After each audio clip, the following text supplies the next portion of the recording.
Hi, Eric. Mommy, you're home. Yay, where's Daddy? Eric felt uneasy when he heard this question. He looked down and said, I'm not sure. What's wrong, sweetie? Are you keeping secrets with Mommy? Eric didn't say anything but continued to look down at the floor nervously.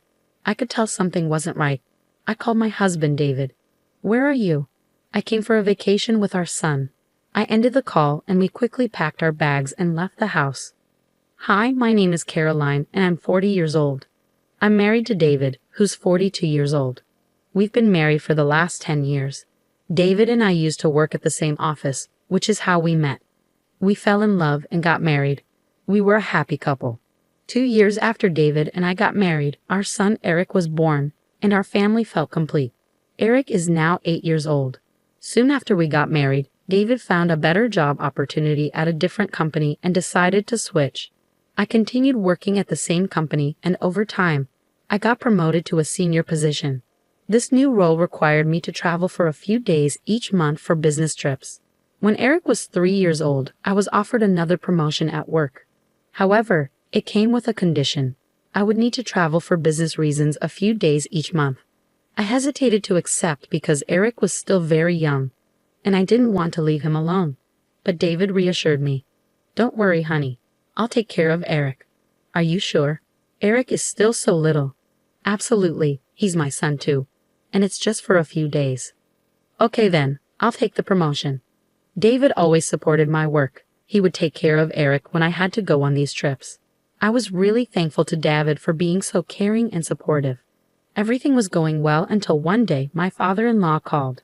Hey David, I've been thinking about stepping down from the business. I'm getting older and can't handle the stress anymore. Is everything okay, Dad? Yeah, everything's fine. I'm just realizing I'm getting older, you know. It's time for you to take over the business.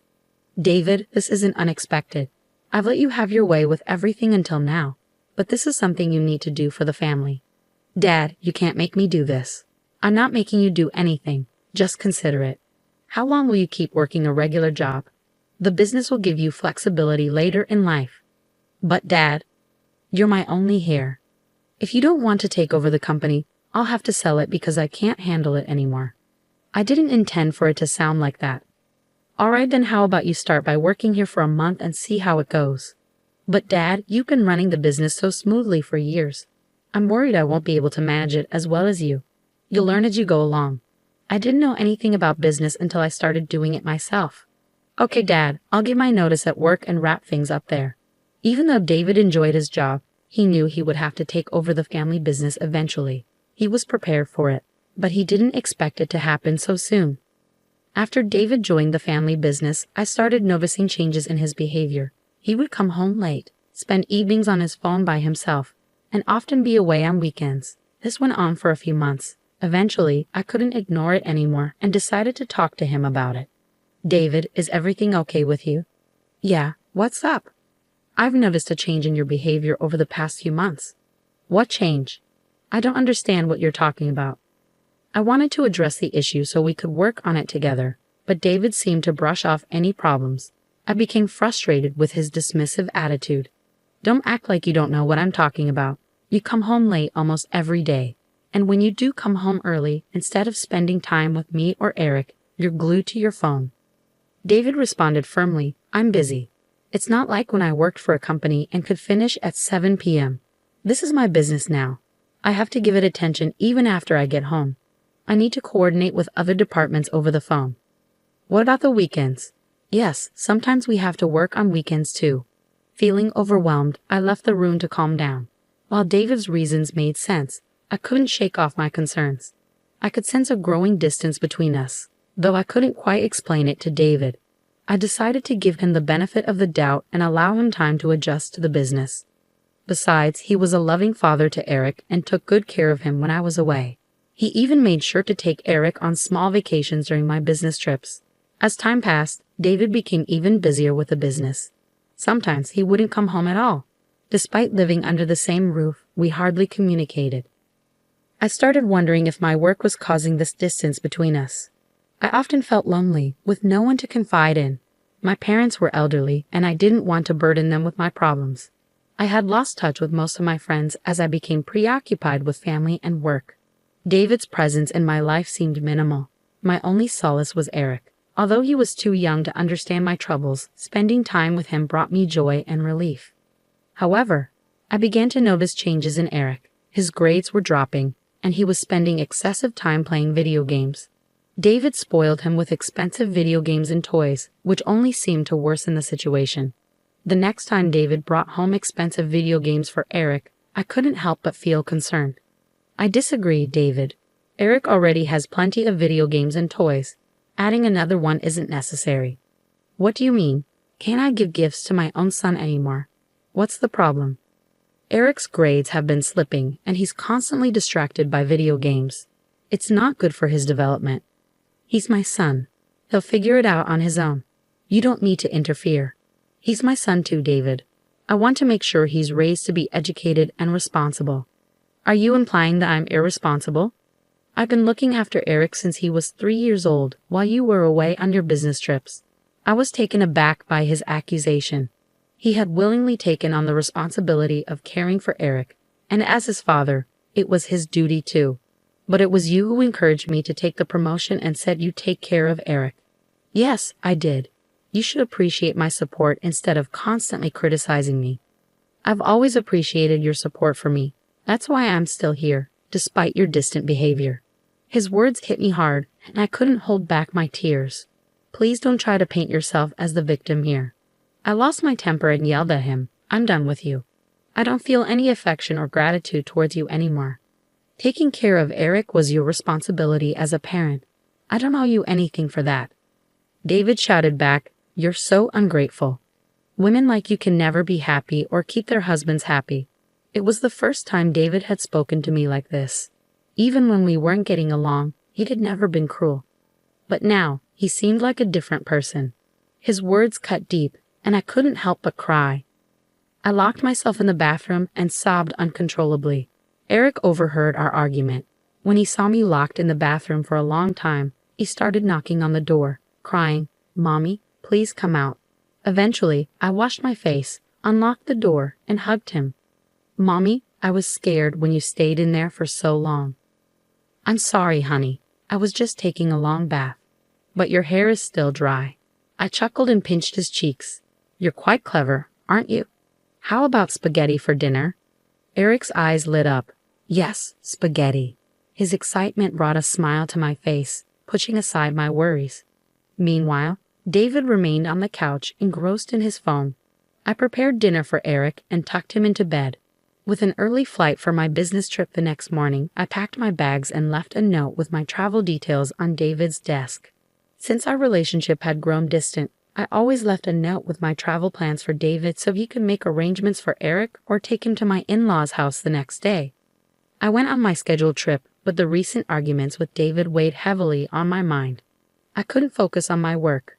By the second day, I started feeling feverish and weak, so I decided to cut my trip short. I contacted my manager and explained that I was feeling unwell. They arranged for me to return home immediately. When I got back, I was looking forward to spending quality time with my son. However, when I arrived home, I found the front door locked and the lights off. I used my spare key to unlock the door and went inside. The house was dark, so I turned on the lights and headed upstairs to Eric's room. There, I found Eric playing with his video games on his bed. Hey, Eric, sweetheart. What are you doing here? And why are all the lights off in the house? Excited to see me, Eric ran over. Mommy, you're back. Yay, where's Daddy? Eric seemed uneasy when I asked about his dad. He avoided eye contact and mumbled, I don't know. When did he leave, sweetie? I'm not sure, Mommy. Dad told me not to say anything. What do you mean, honey? What's going on? Why are you keeping secrets from Mommy? Eric remained silent, his eyes fixed on the floor nervously. I could tell something wasn't right. Worried, I called my husband. David, where are you? I came for a vacation with our son. I was shocked and devastated. David had been lying to me, and Eric had heard it all. I hung up the phone, staring at David in disbelief. Eric started crying. After calming him down, Eric confessed everything to me. It was heart-wrenching to hear. Mommy, whenever you went on a trip, Daddy left me alone in the house." "What?" He continued sobbing as I held him close. "Sweetheart, how long has Daddy been leaving you alone?" "When I was little, Daddy took care of me and never left me alone. But now he locks me inside the house. He leaves food in the fridge for me and gives me video games to play." "And when does your father come back?" "Daddy comes home late at night and leaves again in the morning," Eric replied. I couldn't believe what my son had been going through while I was away. I felt guilty for leaving him in David's care. "Why didn't you tell me, sweetheart?" "At first, Dad would leave me alone for a few hours, but he always brought back lots of chocolates and toys for me. But now he's gone for the whole day. He made me promise not to tell you anything. I hate seeing him cry like this." "Okay, calm down now. Mommy's here." "I'm sorry, Mommy, for getting the new video games. I kept my promise and didn't tell you anything."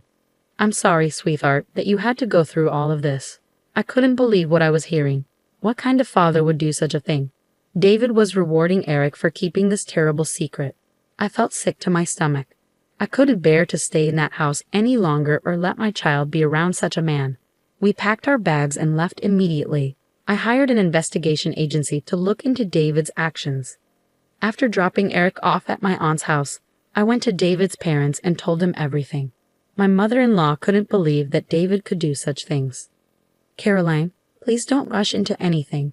Maybe there's some misunderstanding. It's not wise to make such a big decision based solely on what Eric says. He's just a child." "What do you mean?" "I know you're trying to help, but I can't even think about talking to David right now. How can I trust him after all of this?" I was too angry to grasp her suggestion properly, even though she probably meant well. "Do you really believe Eric would make up something like this? And why would David lie to me about being on vacation with Eric?" "Well, maybe he was just caught up with work." I lost my patience and decided to lay everything out. "This incident isn't isolated. Your son has been distant since he joined the family business. He comes home late, hardly spends time with Eric, and often spends his weekends away." "Are you suggesting that all of this is because David joined the family business?" My father-in-law interrupted. "Brianna, let her speak," he said. "Caroline is right. I never imagined David would change like this after joining the business." Some of my senior employees mentioned David's growing closeness with his assistant. "What? Why did you tell me about this?" I brushed it off as workplace gossip. People tend to enjoy spreading rumors like that, my father-in-law explained. "I never thought David would do something like this. He loved you and Eric so much. I should have taken it seriously. I regret it now. Please forgive me, Caroline," he pleaded. I sat there in shock, unable to say anything. Brianna looked equally stunned. They both seemed devastated. David had always been seen as the perfect son, husband, and father. He had let everyone down. I couldn't blame my father-in-law because I, too, had never suspected David of having an affair despite our relationship growing colder. I attributed it to our busy schedules. I had foolishly hoped that once Eric grew up and we were free from parental duties, we'd be happy together again in our retirement. But now, everything felt shattered. After leaving my in-laws' house, I started receiving calls from David. I assumed my in-laws had spoken to him. I ignored his calls and blocked his number. I stayed with my aunt for a few days while searching for a new place to live. Eventually, the investigation agency sent their reports, confirming my suspicions. David had indeed been having an affair with his assistant, Lily. He would skip work and spend the day at her place whenever I was away. I hired a lawyer and sent divorce papers along with the evidence I received from the agency. It turned out that Lily was a single mother to a 5-year-old girl. She had been divorced by her ex-husband due to an extramarital affair during her pregnancy. When she applied for her job, she portrayed herself as a victim, claiming she divorced her husband because he cheated on her while she was pregnant. Despite her lack of qualifications, my father-in-law had given her a job out of sympathy. She deceived everyone in the office with her false story. It seemed she had also used the same tale on David. However, the investigation revealed her true nature. Further digging uncovered details about her ex-husband. He had divorced Lily without providing any alimony or child support, alleging that the baby was not his. A DNA test confirmed his claim. I forwarded all these details to David through my lawyer. According to my lawyer, David was devastated by the evidence and ended things with Lily. He accused her of breaking into our house. David wasn't ready to let go of our marriage. He loved Eric deeply and couldn't bear the thought of losing him. He admitted to my lawyer that he had been influenced by Lily and begged for another chance. He also confessed that it was Lily's idea to leave Eric alone at home, mirroring her own situation with her daughter. If it had only been me hurt by David's actions, I might have considered giving him another chance. But now it was a matter of my child's safety and upbringing. I couldn't raise Eric with a father who would bribe him into lying. After enduring so much pain, I was determined to get a divorce. It wasn't just a matter of days or months. David had betrayed my trust for years, yet I had never doubted his loyalty. I couldn't forgive him for breaking that trust. I refused any settlement other than divorce. My father-in-law apologized for David's actions and supported me throughout this ordeal. The news of David's affair and our divorce spread like wildfire throughout the office, leading to gossip and speculation. Unable to bear the shame, my father-in-law removed David and Lily from the company. He took charge again for a few years before selling the company to another businessman for a substantial sum. David's name was removed from his parents' will, and instead, Eric inherited his grandfather's legacy. David was disowned by his parents as he had shattered their trust too. David relocated to another part of the city where he faced judgment from the community for his infidelity with his assistant. Meanwhile, I transferred to a different department where I didn't have to travel as much.